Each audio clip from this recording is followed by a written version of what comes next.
Our entire reality, from the tiniest atoms to the biggest galaxies, it all follows a certain set of rules. And today, we're going to learn the language of those rules, the language of physical measurement. All right, let's start with something you probably use every day, GPS. You pull out your phone, and boom, a little dot shows you exactly where you are. But have you ever really stopped and thought about the crazy physics that makes all of that possible? Well, the secret isn't actually in the maps, it's in the clocks. Yeah, the whole thing hinges on a level of timekeeping so incredibly precise that it's pretty hard to even wrap your head around. This is the world we're diving into, the world of physical measurement, where being accurate isn't just a goal, it's everything. So how in the world do we get that precise? Well, that's what we're here to figure out. Here's our roadmap. We'll kick things off with why this stuff even matters. Then we'll explore the universal language that scientists use, see how we define fundamental things like length and time, and finally, we'll see how it all comes together to solve a really serious, real-world problem. All right, first things first, why this obsession with precision? Is it just for scientists and white coats working in a lab somewhere? Spoiler, nope.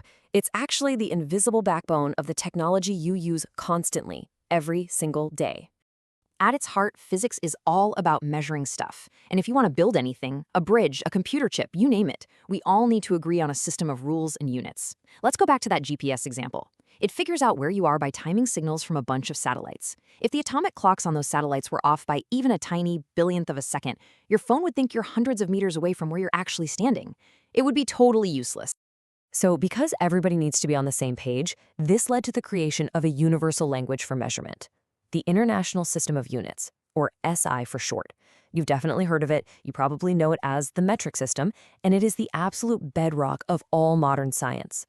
Okay, so this whole system is built on just a few core ideas. They're called base quantities. A great way to think about it is like they're the primary colors of physics. We start with just a handful of them, things like length, time, and mass. And from there, we can mix and match to define every other measurement we could possibly need. Now, for these base units to be any good at all, their standards have to meet two really important criteria. They've got to be accessible, so anyone, anywhere can use them, and crucially, they have to be invariable, meaning they never, ever change. For example, if we said a meter was the length of my arm, well, that's accessible, I guess, but it's definitely not invariable. You can't build a skyscraper with that kind of a standard. So, back in 1971, the scientific world made it official and established the SI system. For what we're talking about today, we're going to focus on these three big ones: length, measured in meters, time measured in seconds, and mass measured in kilograms. Simple, clean, and universal. And what's really cool is that from these simple building blocks, we can build everything else. These are called derived units. Take the watt, for example, the unit of power. It's not a base unit. It's defined using our big three. 1 watt is equal to 1 kilogram meter squared per second cubed. Pretty much every complex unit you can think of in physics boils down to these fundamentals. Now, the universe has some ridiculously big and ridiculously small numbers, right? To deal with that, the SI system uses prefixes. Instead of writing out a billion of something, we just say giga. A billionth of something is a nano. It's just a clean, simple shorthand that makes talking science way, way easier. Okay, so how do you switch between units, say minutes to seconds? Scientists use this really slick method called chain link conversion. It sounds kind of fancy, but it's actually super simple. You just multiply by a fraction that equals 1, like 60 seconds over 1 minute. The old units cancel out and you're left with what you want. It's basically a bulletproof way to make sure your units work out correctly every single time. All right, so now let's get into the really interesting story of how we even defined these base units in the first place. The journey of the meter and the second is this amazing tale of moving away from physical objects toward the fundamental constants of the universe, all in this relentless search for the perfect, unchangeable standard. The story of the meter is just a fantastic example of this hunt for perfection. It started way back in 1792, defined as a slice of the distance from the North Pole to the equator. Then it became an actual physical object, a platinum iridium bar kept under lock and key in Paris. But even a metal bar can change. So in 1960, we jumped to something much more fundamental, the wavelength of light from a specific atom. And that led us to the ultimate standard we use today, established in 1983. So get this, the meter isn't a thing anymore. You can't hold it. It's a distance that's defined by one of the universe's true constants, the speed of light. Because the speed of light in a vacuum is always the same everywhere in the universe, for everyone. It's the perfect invariable ruler. And this is a really, really important shift in how we think. We don't go out and measure the speed of light anymore. We have defined it. It is now an exact number, by definition, 299,792,458 meters per second. And now we use that fixed, perfect speed to tell us exactly what 1 meter is. And just like the meter, our idea of time has been on its own journey. Check out this watch. It's an amazing artifact from the French Revolution. It was an attempt to decimalize time. You know, a 10-hour day, 100-minute hours.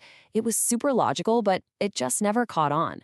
It goes to show you that changing how we think about time is a really big deal. For the longest time, we based our day on the Earth's rotation. Makes sense, right? But it turns out the Earth wobbles a bit, and it's slowly slowing down. It's not a perfect clock. Then we moved to quartz clocks, which are way better, but they still drift a little. And for stuff like GPS, close enough is not good enough. We needed something way, way better. And the answer, believe it or not, was the atom. Just like we tied the meter to the speed of light, we tied the second to a property of the cesium-133 atom. You see, every single one of these atoms in the universe ticks at the exact same rate. This gives us a perfect universal heartbeat that we can use to define what a second actually is. So that huge number, over 9 billion ticks of a cesium atom, that, by definition, is exactly 1 second.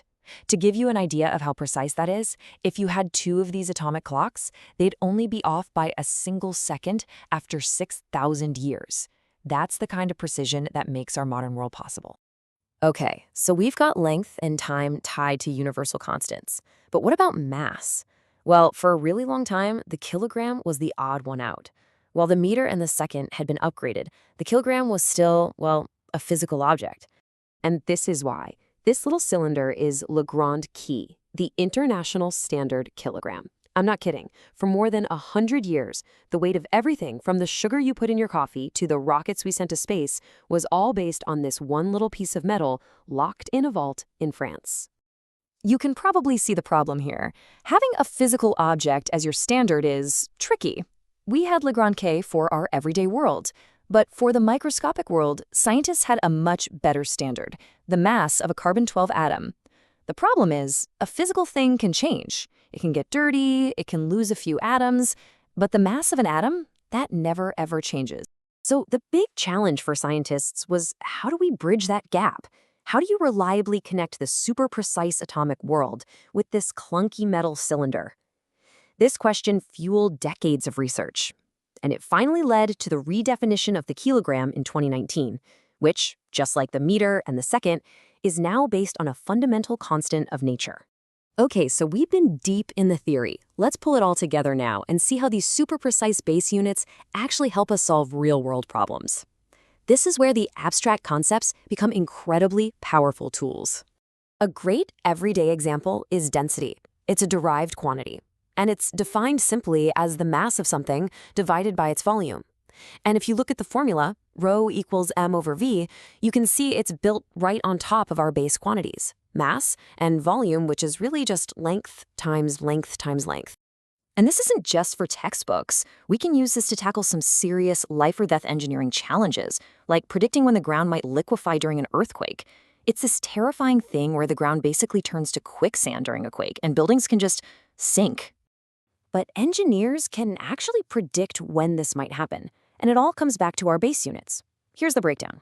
So first, they look at something called a void ratio, basically how much empty space there is between the sand grains. Experiments show that if that ratio gets higher than 0.80, you're in trouble.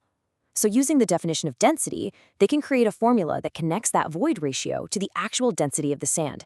And when you plug all the numbers in, the formula spits out the exact danger zone. If the sand's density drops below 1,400 kilograms per cubic meter, that's when liquefaction can happen. So you see, our ability to measure the world around us with incredible precision is what lets us understand it, and ultimately build amazing things in it. We've moved from basing our measurements on a chunk of metal to weaving them into the very fabric of the cosmos. And this whole incredible journey leaves us with one last big question. Now that our standards are based on universal constants, what's the ultimate limit to how precisely we can measure things? And what new technologies, as mind-blowing as GPS, will that precision unlock next?